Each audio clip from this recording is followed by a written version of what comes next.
నారాయణ ఆది నారాయణ. ఓం నారాయణ ఆది నారాయణ ఛానల్ను ఆదరిస్తున్న గురు బంధువులకు స్వాగతం, సుస్వాగతం. ఓం నారాయణ ఆది నారాయణ. ఓం శ్రీ భగవాన్ వెంకయ్య స్వామి నమః. ఆశ్రిత జనరక్షకుడు, దీనజన బాంధవుడు శ్రీ భగవాన్ వెంకయ్య స్వామి వారి పాదపద్మములకు నా ప్రణామములు. సమస్త సగుణ రూప నిర్గుణ రూప గురుదేవుల పాదపద్మములకు నా నమస్సుమాంజలి. అవధూత శ్రీ భగవాన్ వెంకయ్య స్వామి వారి అనుగ్రహంతో, సమస్త గురుదేవుల ఆశీస్సులతో శ్రీ మొగలిచెర్ల దత్తాత్రేయ స్వామి వారి జీవిత చరిత్ర పారాయణ భాగం 19. ఓం శ్రీ గణేశాయ నమః. ఓం శ్రీ సరస్వతి నమః. ఓం శ్రీ గురుభ్యో నమః. ఓం నారాయణ ఆది నారాయణ.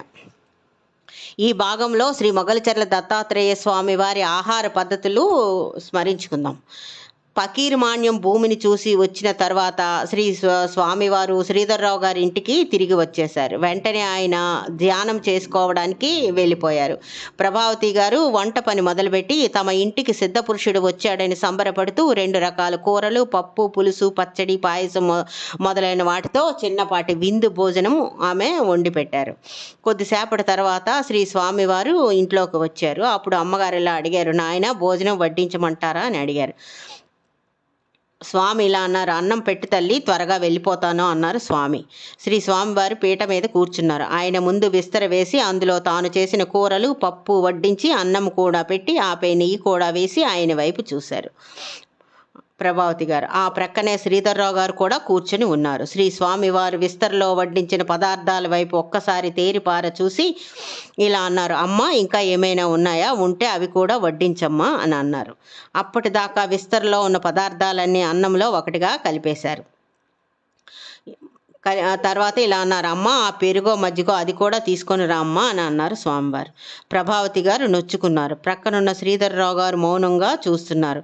అది కాదు నాయన, మీకోసమని రుచిగా శుచిగా చేశాను, మీరు ఇలా అని ఆవిడ మాట పూర్తి కాకముందే స్వామివారి ఇలా అన్నారు, అమ్మ నేను సన్యాసిని, మా సన్యాసులకు రుచులు ఉండకూడదు తల్లి. అలా రుచికి అలవాటు పడితే జిహ్వ అదే రుచి, అంతకంటే ఇంకా మంచిదేదన్నా ఉంటే ఆ రుచి కావాలని కోరుకుంటుంది.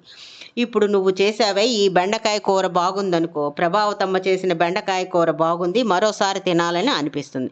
ఇంకొకరు చేసిన చారు మహత్తరంగా ఉందని దానిని కోరుకుంటుంది. అందుకనే యోగులు, సిద్ధులు, సాధకులు, సన్యాసులు తమ ఆహాన్ని చంపుకొని 4-5 ఏళ్లలో భిక్ష స్వీకరించి దానిని ఒకే ముద్దగా చేసుకుని ఆహారంగా తీసుకుంటారు.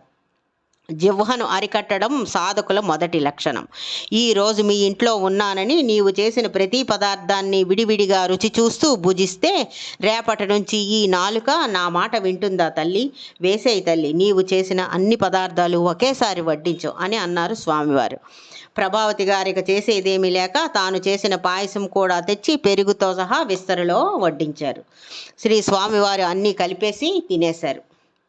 ఆ తర్వాత శ్రీధర్రావు గారు ఇలా అన్నారు, ప్రభావతి నీకు గుర్తుందా, మనము కంచి కామకోటి పీఠాధిపతి పరమాచార్య గురించి విని ఉన్నాము. వారు కూడా ఇలాగే జిహ్వను అదుపులో పెట్టుకోవడానికి ఒకసారి గోమయంతో తమ నాలుకను శుద్ధి చేసుకున్నారు. ఆ అనుభవాన్నే మనం ఇప్పుడు ప్రత్యక్షంగా చూస్తున్నాము. మన అదృష్టం ఏమిటంటే ఒకానొక సాధకుడికి కొంతకాలం పాటు ఆశ్రయం ఇచ్చి సేవ చేసుకోగలగడం అని అన్నారు శ్రీధర్రావు గారు. ప్రభావతి గారు కూడా మనసులో ఆమె సమాధాన పడ్డారు. శ్రీ స్వామివారు ఆహారం స్వీకరించిన తర్వాత ఈ దంపతుల్ని పిలిచి, మీకు లభ్యమైన శివలింగం పూజాపీఠంలో ఉందన్నారు కదా, ఒకసారి చూపించండి అన్నారు. శ్రీధర్రావు గారి దంపతులు శ్రీ స్వామివారిని తమ పూజా గదిలోకి తీసుకువెళ్ళి పూజాపీఠంలో ఉన్న శివలింగాన్ని చూపారు. శ్రీ స్వామివారు ఆ శివలింగాన్ని చేతిలోకి తీసుకుని దాన్ని తమ హృదయానికి ఆనించుకొని ఒకానొక సమాధి స్థితిలోకి వెళ్ళారు. సుమారు 10-15 నిమిషాల పాటు శ్రీ స్వామివారు అలాగే నిశ్చలంగా ఉండిపోయారు. తిరిగి జాగ్రత్తగా పూజాపీఠంలో యథాస్థానంలో ఉంచారు. అప్పుడు స్వామివారు ఇలా అన్నారు, మీ ఇంటికి ఈశ్వరుడు వచ్చాడు, నేను వచ్చాను. అమ్మ నీది వైష్ణవ భక్తి, ఆ లక్ష్మీ నరసింహుణ్ణే కొలుస్తున్నావు. ఇక ఆలస్యం చేయకుండా ఉదయం మనం చూసిన పొలంలో బావి తవ్వించే కార్యక్రమం చేద్దాము, మీరే మొదలు పెట్టాలి అని అన్నారు. శ్రీ స్వామివారు అప్పుడు మాట్లాడిన మాటల్లో శ్రీధర్రావు గారు ప్రభావతి గారులకు పొంతన ఉన్నట్లు అనిపించలేదు. సగం మాట్లాడారేమో అని సరిపెట్టుకొని బావి ఎక్కడ తవ్వించాలి నాయన అని మాత్రం ప్రభావతి గారు అడిగారు. రేపు ఉదయాన్నే స్థల నిర్ణయం చేసి నేను తిరిగి మాలకొండ వెళ్ళిపోతాను. గృహస్థుల వద్ద ఎక్కువ కాలం మాలాంటి సన్యాసులు ఉండరాదు అని అన్నారు శ్రీ మొగలిచర్ల దత్తాత్రేయ స్వామివారు.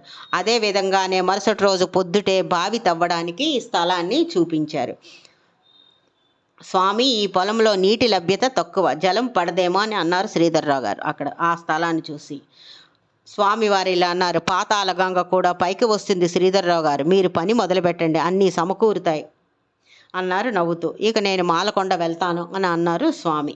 శ్రీధర్రావు గారు దంపతులు సరేనని చెప్పి శ్రీ స్వామివారిని మాలకొండకు తమ బండిలో పంపారు. మళ్ళీ ఆ దంపతుల మనసులో సందేహం మొదలైంది. శ్రీ స్వామివారికి సొంత పొలం ఉంది కదా, మన భూమి అడిగి అందులో మన చేత బావి త్రవ్వించి ఆశ్రమ నిర్మాణం చెయ్యడం ఎందుకు, ఈసారి ఆయన్ని కలిసి ఈ సందేహ నివృత్తి చేసుకుందామని అనుకొని ఇంటికి వచ్చేశారు. ఓం నారాయణ. ఆది నారాయణ.